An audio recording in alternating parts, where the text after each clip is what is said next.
Hola oyentes de Radio Sefarad y bienvenidos nuevamente a esta sección de Yiddishkeit, la lengua viva. Como siempre, con Barda Fishbein. ¿Qué tal, Barda? Hola Jorge, hola a los oyentes de Radio Sefarad.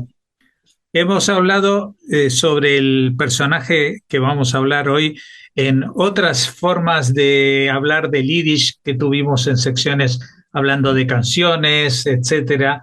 Hablamos de Abraham Reisen, que es Efe- un personaje importante dentro de la literatura en Yiddish. Sí, un interesante, importante autor, como tú dices, digamos de la siguiente generación de los fundadores de la moderna literatura en Yiddish, que son la trilogía compuesta por, o el trío compuesto por Sholem Aleichem, Eyal Pérez y Mendele Moejersforin. Abraham Reisen es una especie de discípulo de ellos, de siguiente generación de ellos. Y bueno, efectivamente es un encuentro más con este autor. Recordemos que nació en el año 1876 en Koidanov, una localidad de la provincia de Minsk, en Belarus, y que falleció en Nueva York en 1953. Además de la enseñanza tradicional judía y de sus estudios talmúdicos, sabía ruso, alemán, aprendió inglés cuando emigró a Estados Unidos y se formó en diversas materias seculares de cultura general. Este fue el bagaje que le permitió ganarse la vida en determinado periodo como profesor, como maestro. Fue un autor precoz, sus primeros textos fueron escritos, como él mismo contó en un relato, cuando tenía solamente 9 años. Se lo considera el discípulo predilecto de Itzhak Leibush Pérez, por el que sentía una enorme admiración, y de hecho fue el continuador de la publicación fundada por Pérez, Yom Tov Bledlech, Páginas de Fiesta. También conoció e intercambió correspondencia con muchos de los grandes escritores en yiddish de su tiempo, como los que citaba anteriormente. De su pueblo natal se trasladó a Minsk, donde se relacionó con intelectuales, pero también con personas de las capas más desfavorecidas de la sociedad y con los pioneros del socialismo, con cuyas ideas se identificó y volcó en forma de denuncia en muchos de sus textos poéticos o de narrativa. Su primer libro fue publicado en el año 1891 y los protagonistas de sus relatos son normalmente sus propias dificultades como inmigrante y las personas, sobre todo humildes y trabajadoras a las que trató, como también los solitarios y aquellos que sueñan con tiempos mejores. En el año 1908 fue cuando se fue a vivir definitivamente a Nueva York después de viajar profusamente por Europa. Cuando cumplió 50 años realizó un periplo por la Unión Soviética y fue muy aclamado por el público y por la crítica. El relato que vamos a conocer ahora trata precisamente de la realidad amarga de aquellos judíos inmigrantes que se ganaban la vida en Estados Unidos trabajando duramente e incluso viviendo en algunos casos en pequeños talleres textiles familiares que también eran de inmigrantes. El relato se titula El dedo enfermo. Azelik, un joven paliducho de 18 años que lleva ya 2 años trabajando para Leiser, el sastre, por un salario escaso, además de alojamiento y comida, se le infectó un dedo. Y no un dedo cualquiera, sino exactamente aquel sin el cual es imposible trabajar porque resulta imprescindible para usar la aguja. Ya antes de eso, cuando le comentó al patrón simplemente que el dedo le dolía un poco, vio que no le había hecho ninguna gracia. El muchacho estaba convencido incluso que le haría responsable directo de la infección a él. En aquel sitio no podía uno hacerse listo. No obstante, había trabajado durante días, varias horas más de lo habitual, postergando el asunto de su dedo para la jornada siguiente y la otra y otra más aún. Pero esa última mañana, al levantarse, la piel del dedo tenía un aspecto tirante y compacto, como si fuera de vidrio, y sentía fuertes punzadas de dolor que le atravesaban todo el cuerpo hasta las puntas de los pies. Cuando al vestirse quiso ponerse la chaqueta y el dedo enfermo se enganchó en un forro roto de la manga, no pudo evitar una mueca de dolor y emitió un suspiro como si estuviera en casa con su madre. Hoy, no obstante, ahí en lo del sastre, nadie se enteró y Zelig no sabía cómo encarar el asunto ni cómo comentárselo al patrón y a la patrona. Para eso había que tener el valor de un, ni siquiera sabe qué clase de valor es el que necesitaría. Únicamente tiene claro que no va a ser capaz de plantearlo adecuadamente. De modo que decide callar, mantenerse ocupado y sufrir en silencio su creciente malestar, ocurra lo que ocurra. Si ve que aparece la oportunidad de contar lo que le sucede, lo hará. Mira a los otros dos obreros que están sentados a la mesa de trabajo. Zelig los observa con envidia. Ahí están tan felices con sus dedos medio sanos. Coserán ininterrumpidamente hasta que se haga la hora de picar algo a media mañana y entonces se manducarán unas buenas patatas acompañadas de sabrosos pepinos que luego empaparán con la deliciosa sopa de cebada con leche. Después de lo cual volverán a sentarse y seguirán cosiendo hasta el mediodía. Bueno y bonito, pero ¿qué va a ser de él? ¿Dónde se ha metido Zelig? Suelta Leiser, que está en la mesa grande donde señala con tiza sobre un trozo de tela los puntos donde habrán de coserse los botones. Aquí estoy, tartamudea él desde su rincón, y no sabe cómo terminar la frase, de manera que se queda mudo.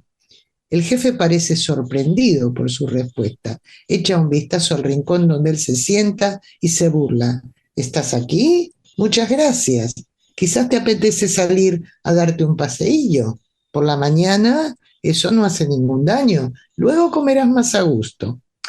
Tengo un dedo infectado, dice Zelig, dando un paso hacia la mesa, y estira la mano para mostrar el dedo enfermo, y su aspecto es tan contrito como el de un ladrón confesando que ha robado.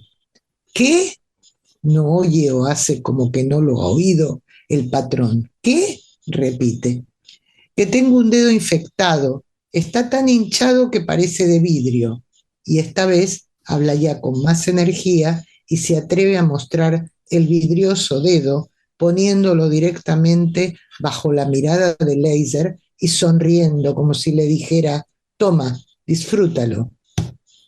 Eres muy listo, grita el propietario del taller, examinando el dedo como si fuera un médico. Has encontrado un modo de hacer fiesta. ¿Qué culpa tengo? ¿Qué puedo hacer? Se justifica y sonríe el joven, aunque lo hace como si llorara. No ha sido intencionadamente. Sin intención o con intención, especula Leiser con mala uva, pero la manga que tienes que acabar de coser, ¿estará terminada?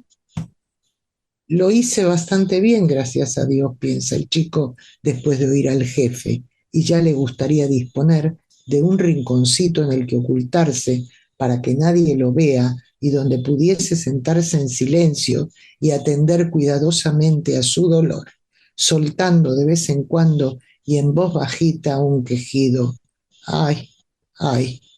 Pero tal sitio no existe allí, salvo que se fuera a la cocina, aunque en la cocina está Tzipe cocinando el tentempié de media mañana, y cuando lo hace suele estar de mal humor y seguramente no lo dejará en paz. Se está pues ahí de pie en medio de la casa sin saber qué hacer. Hoy lo que duele esto, intenta despertar la compasión de Leiser enarbolando en lo alto su dedo enfermo. Los otros dos obreros le lanzan una mirada como si quisieran decirle, hermano, ¿Qué podemos hacer nosotros? Ya sabes cómo son aquí las cosas. Pero para Zelig no son sus miradas de condolencia las que importan. Para él es imperiosamente necesario oír una palabra del patrón que se mantiene en silencio. Seguro que está enfadado, se asusta el muchacho e intenta aliviar el enfado del dueño del taller soltando un gemido. Realmente le duele mucho, como si le estuvieran cortando la carne con un cuchillo.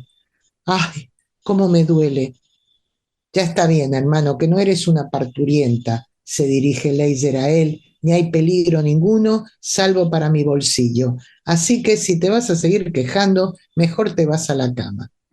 Las cosas están verdaderamente mal. El patrón está muy, pero muy enfadado, de modo que quejarse no le ha servido de nada. ¿Qué es entonces lo que puede hacer? A Zelig de pronto se le ocurre decir que lo más probable es que su dedo estará mejor al día siguiente. Mañana, tartamudea, seguro que podré coser. Eso me llena de felicidad, le responde Leiser con ironía. Ea, esto ya es imperdonable, piensa Zelig. Yo estoy dispuesto a dejar de lado que siento como si me pincharan el dedo con agujas y me esfuerzo en decirte que mañana podré coser y tú como si nada. Eres una mala persona. Y resuelve no seguir aceptando todo así como así. ¿Por qué tiene que sentir tanto miedo? No es ninguna novedad. Si un sastre cose tanto como él lo hace, es normal que se le infecte un dedo. Una minucia. Los dedos no son de hierro. ¿Y qué si se infecta alguno de vez en cuando? ¿Por qué hay que convertirlo en una calamidad? En una buena excusa para enfadarse. Zelig se siente muy ofendido. No solo que el patrón no lo compadece, sino que encima lo mira torcido. ¿Por qué tuerces el gesto? Protestando fuertemente en su corazón contra el dueño del taller y moviéndose con pasos bastante inseguros, se encamina hacia la cama en la que se sienta, mira su dedo, lo sopla y se permite lanzar un gemidito, lo que le depara un gran alivio. ¿Qué tengo que temer? Pero solo lo piensa, audazmente, y comienza a quejarse cada vez en voz más alta y a intervalos de mayor frecuencia, y siente que no es tan cobardica como todos creen. No está nada mal. Cuando lo necesita y quiere, puede quejarse. Se ríe de sí mismo. Un par de horas después entra Tsipe, que viene acalorada de la cocina, con las puntas del pañuelo anudadas detrás de las orejas, las manos a ambos lados del cuerpo y una expresión severa y le informa. El tentempié ya está listo. Hay que prepararse para ir a la mesa.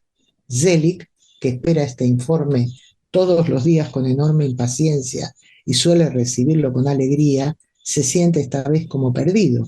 Se pone a mirar el dedo como si le estuviera pidiendo consejo. ¿Puedo ir a la mesa a comer? Hoy no he cocido. ¿Qué dices tú? ¿Es lo adecuado? El dedo, por su parte, responde a su mirada con dureza, emitiendo un pinchazo de dolor y no dice una palabra. El joven puede ver cómo Tsipe extiende un mantel que cubre la mitad de la mesa, coloca encima una hogaza de pan y un cuchillo y regresa a la cocina. También ve que los otros dos obreros, antes de ir a lavarse, rompen trozos de pan que toman como a cuenta del tentempié y lo mastican con gran apetito.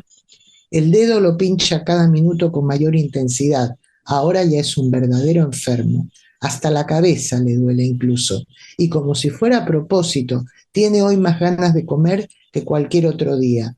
Y Dios sabe si va a tener la voluntad de permanecer en la cama y no ir a la mesa.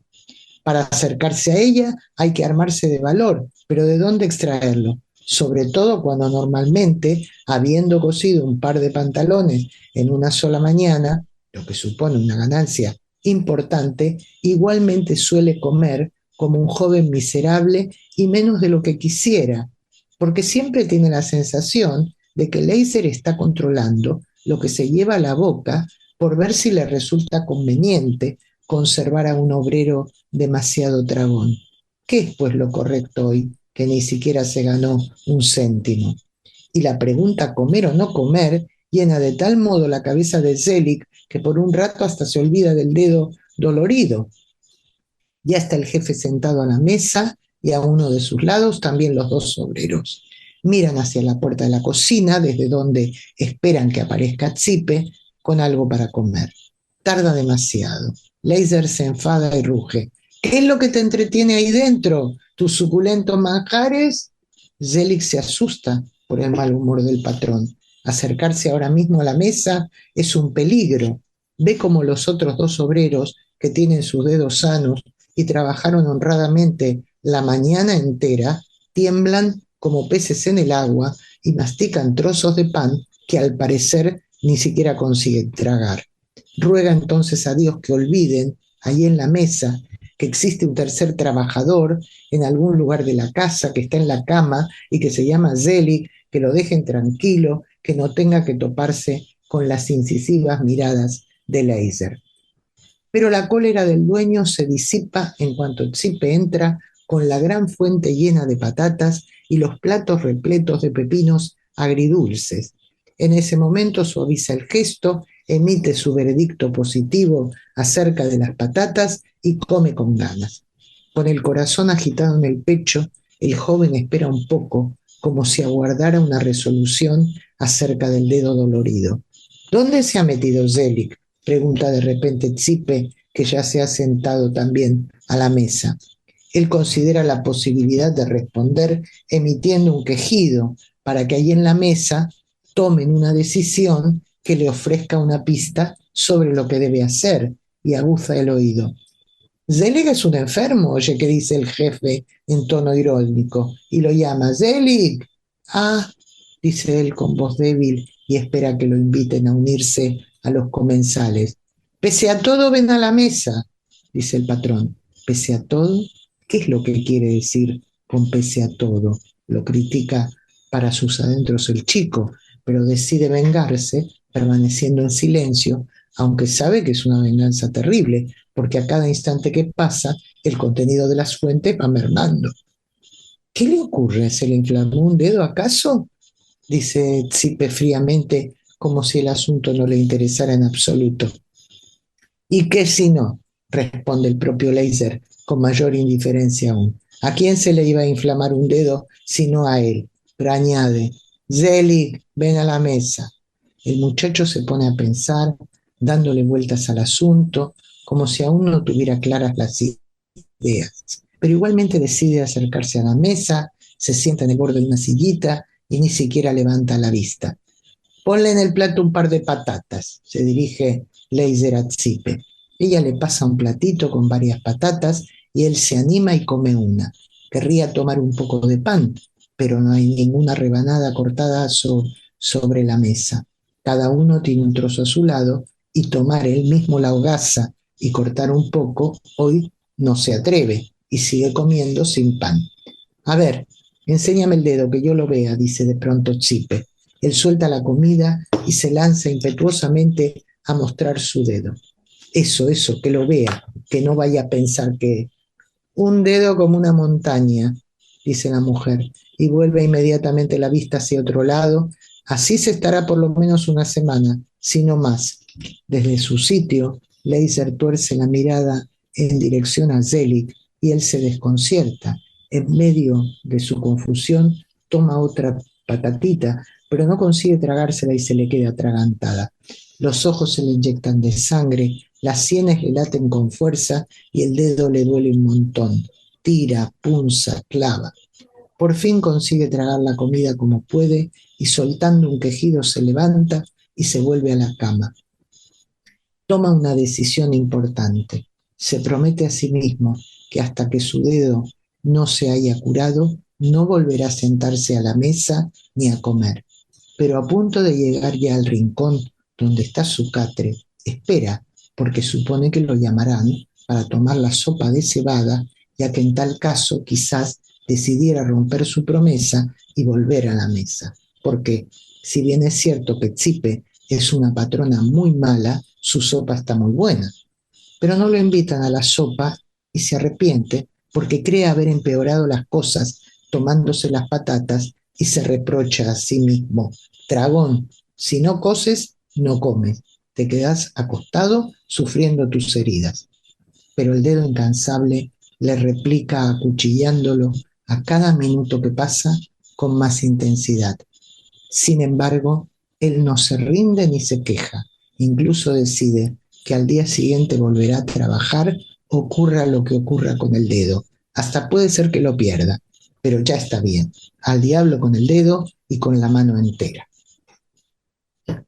Bien, Jorge, ya ves cómo de mal lo pasaban los inmigrantes en aquellos talleres. Uh-huh. Así que bueno, con este relato de Abraham Reisen nos despedimos por esta ocasión de Yiddishkeit, la letra viva, y esperamos volver a contar contigo dentro de 2 semanas con otro nuevo relato y otro nuevo autor. Muchas gracias por atendernos. Así es, Jorge, nos veremos dentro de 2 semanas.